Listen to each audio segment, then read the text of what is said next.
Hello guys, എല്ലാവർക്കും പുതിയ വീഡിയോട്ട് സ്വാഗതം. അപ്പോൾ നമുക്ക് പിലോപ്പിക്കറി വെക്കാൻ പച്ചമുളകും ഉള്ളിയും ഇഞ്ചി എല്ലാം ചതച്ചെടുക്കാം കേട്ടോ. അത് കഴിഞ്ഞിട്ട് പിലോപ്പിക്കറി വെക്കാൻ തേങ്ങാപ്പാൽ വേണ്ടേ, അല്ലെങ്കിൽ എന്ത് പിലോപ്പിക്കറി അല്ലേ. തേങ്ങാപ്പാൽ നന്നായി പിഴിഞ്ഞെടുക്കാം കേട്ടോ. എന്നിട്ട് ചട്ടി വെച്ച് വെളിച്ചെണ്ണയും വേപ്പിലയും ഒന്ന് നന്നായി ഒന്ന് വാട്ടിയെടുക്കാം കേട്ടോ.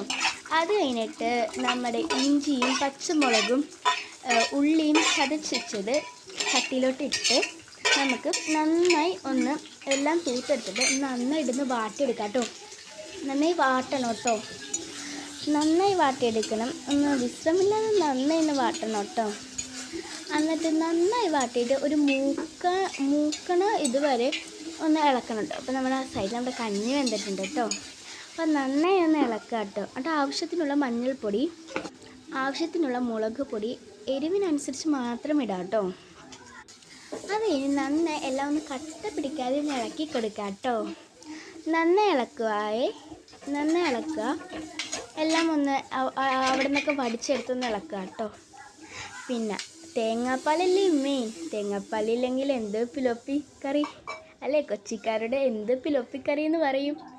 നന്നായി ഒന്ന് ഇളക്കാം കേട്ടോ, നന്നായി ഒന്ന് ഇളക്കി കൊടുക്കാവേ. അപ്പം നമുക്ക് ആവശ്യത്തിനായുള്ള ഉപ്പിട്ട് കൊടുക്കാം കേട്ടോ. ഉപ്പിട്ട് നമുക്കൊന്ന് നന്നായി ഇളക്കാം കേട്ടോ, ഉപ്പൊന്ന് ഇളകി വരുന്നവരെ. എന്നിട്ട് 2 മാങ്ങ നമ്മൾ അരിഞ്ഞു കൊടുക്കുന്നുണ്ട് കേട്ടോ. അരിഞ്ഞു കൊടുത്തിട്ട് നമ്മൾ ഒന്ന് കഴുകി എടുക്കുന്നുണ്ട് കേട്ടോ. കഴുകിയെടുത്ത് നമ്മൾ ചട്ടിയിലോട്ട് എല്ലാ മാങ്ങയും ഇട്ട് കൊടുക്കുന്നുണ്ട് കേട്ടോ. ഇട്ട് കൊടുത്തു. എൻ്റെ പിലോപ്പിനെ കണ്ടില്ലല്ലോ, പിലോപ്പി കറിക്കത് പിലോപ്പി ഇവിടെ ഉണ്ട് കേട്ടോ. അപ്പോൾ പിലോപ്പിനെ നമ്മൾ ചട്ടിയിലോട്ടൊന്ന് ഇട്ട് കൊടുക്കുന്നുണ്ട് കേട്ടോ.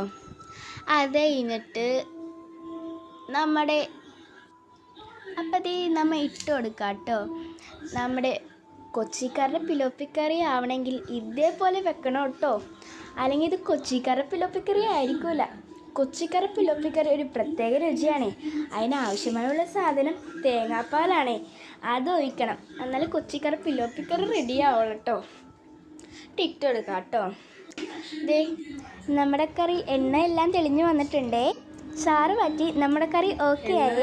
കറിക്ക് ഇത്തിരി ടേസ്റ്റ് കൂടാനായി കുറച്ച് പച്ച വെളിച്ചെണ്ണയും തൂകി, പച്ച വെളിച്ചെണ്ണ നമുക്ക് ലേശം ഒഴിച്ചു കൊടുക്കാം കേട്ടോ. അത് നന്നായിട്ടൊന്ന് ഒഴിച്ചു കൊടുക്കാം, കുറച്ച് നമുക്ക് ടേസ്റ്റ് കൂടാനായിട്ടേ. ഇത് നമ്മുടെ കറി ഇവിടെ ഓക്കെ ആയിട്ടുണ്ടേ. ഇത് ഇഷ്ടപ്പെട്ടാൽ എല്ലാവരും ലൈക്ക് സബ്സ്ക്രൈബ് ചെയ്യാൻ മറക്കല്ലേ. Bye bye.